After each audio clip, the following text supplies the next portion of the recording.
Hello friends, welcome to Radhika recipe. நம்ம சேனலில் நிறைய ஹெல்த்தியான டிஷ் பார்த்துருக்கோம்.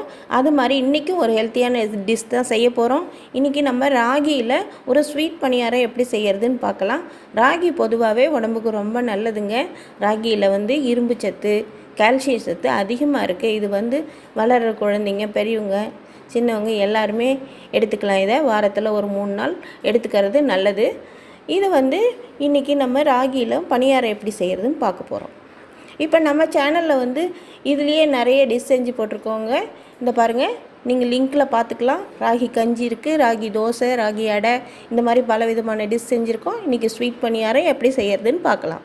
இப்போ நான் 200 கிராம் புழுங்கல் அரிசி எடுத்திருக்கேன். இது கூட 200 கிராம் ராகி எடுத்துக்கிறோம். பாருங்கள், நல்லா க்ளீனான ராகி எடுத்து இது கூட மிக்ஸ் பண்ணிக்கோங்க. மிக்ஸ் பண்ணிவிட்டு ஒரு 75 கிராம் வெள்ளை உளுந்து எடுத்து இதை கூட சேர்த்து நல்லா மிக்ஸ் பண்ணிவிட்டு ஒரு தண்ணி ஊற்றி நல்லா 3 மணி நேரம் ஊறணுங்க. இது நம்ம இட்லி தோசைக்கு ஒரு மாதிரி ஒரு 3 hours 4 hours ஊறின பார்த்து நீங்கள் என்ன பண்ணுங்கள், இதை நல்லா மிக்ஸி ஜாரில் போட்டு நல்லா அரைச்சி எடுத்துருங்க. நல்லா நைஸாக அரைச்சி எடுத்துருங்க. பாருங்கள், நமக்கு இந்த பணியாரத்துக்கான மாவு ரெடி ஆகிருக்கு. இப்போ இந்த பணியாரத்துக்கு என்னென்ன சேர்க்கலான்னு பார்க்கலாம். இப்போ நான் ஒரு அரை மூடி தேங்காய் எடுத்து அது சின்ன பல்லாக கட் பண்ணி வச்சுருக்கேன். தனியாக அடுப்பு பற்ற வச்சுக்குவோம். பற்ற வச்சுட்டு ஒரு கடாயில் அந்த சின்ன பல்லாக கட் பண்ணி வச்சுருக்கோம் இல்லைங்களா, அந்த தேங்காவை எடுத்து இதில் போட்டு நல்லா பொன்னிறமாக வறுத்துக்கோங்க.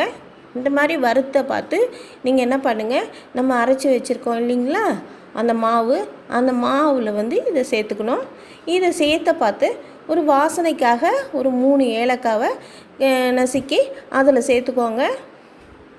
இதை சேர்த்துட்டு நீங்கள் என்ன பண்ணுங்கள், ஒரு ஸ்வீட்டுக்காக நம்ம என்ன பண்ணுவோம், வெல்லம் சேர்த்துக்குவோம். ஒரு 150 கிராம் நான் இதுக்கு சேர்க்குறேன். உங்களுக்கு அது இனிப்பு அதிகமாக தேவைப்படுது அப்படின்னா இன்னும் கொஞ்சம் கூடுதலாக சேர்த்துக்கோங்க. இதுக்கு கொஞ்சம் கூட உப்பு சேர்த்துக்கோங்க. அப்போ தான் இனிப்பு கொஞ்சம் தூக்கலாக கரெக்டாக தெரியும். பாருங்கள், நம்ம ஏலக்காய் சேர்க்குறோம், தேங்காயும் சேர்த்துட்டோம். இப்போ அடுத்தது வெல்லம் சேர்க்க போகிறோம். இதெல்லாம் சேர்த்துட்டு நீங்கள் என்ன பண்ணுங்கள், நல்லா மிக்ஸ் பண்ணணும். இந்த வெல்லைத்தூளெல்லாம் பாருங்கள் இதில் கலந்து நல்லா மிக்ஸ் ஆகிடணும்.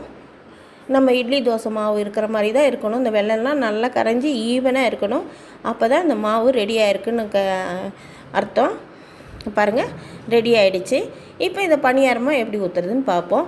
இப்போ நம்ம அடுப்பு பற்ற வச்சு கொஞ்சம் எண்ணெய் தடவிட்டு பணியாரக்கல் வச்சு இந்த மாதிரி சின்ன சின்னதாக அழகாக விட்டுட்டு இந்த மாதிரி பபுள்ஸ் வரும். அந்த டைமில் நீங்கள் மூடி போட்டு ஒரு 2 நிமிஷம் மூடி வச்சிங்கன்னா கீழே வெந்துடும்.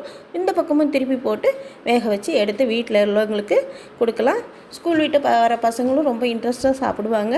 இது வித்தியாசமாக இருக்கும். நீங்கள் செஞ்சு பார்த்து கமெண்ட் செக்ஷனில் கமெண்ட் பண்ணுங்கள்.